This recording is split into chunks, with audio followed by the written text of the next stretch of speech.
Well, listeners, not that I disagree with you, but we got time to argue about that fight and what's going to happen. We don't have much time for Kobe Covington versus a Joaquin Buckley, which I think is going to be a real bang up fight. It reminds me of a fight that happened quite a long time ago in the UFC.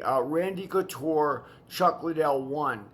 In case most people forgot, Randy Couture essentially took Chuck Liddell apart in that fight.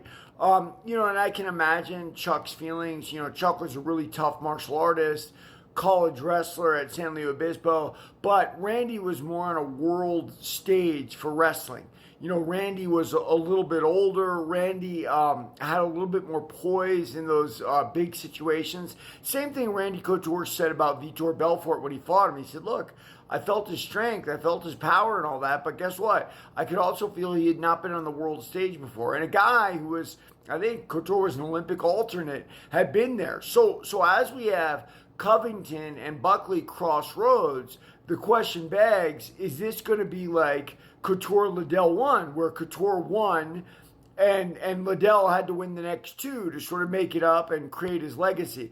I would say to you this, and I've said this time and time again, fighting is very rhythmic.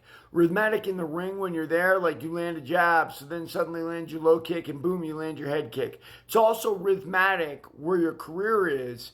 Colby Covington is on a slide very clearly.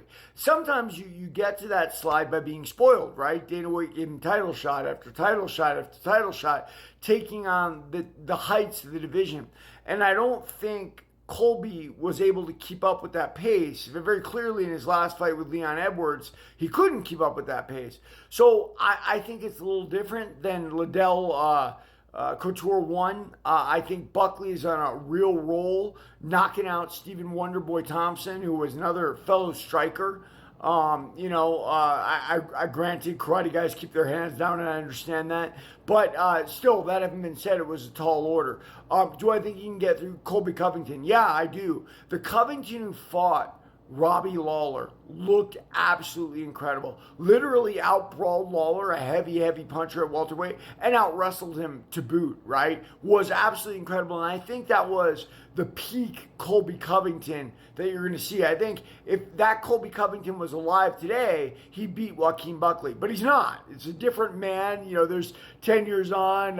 He invented that character to play to the crowd, and he's done really well with it, but I think Buckley is going to knock him cold, and there'll be a changing of the guard in that, upper tier welterweight division. But it's going to be really fun to watch it happen. I don't think it's going to be really close. I think that Colby slid that much, but we'll watch it all Saturday. And read my book, Warrior of the Light.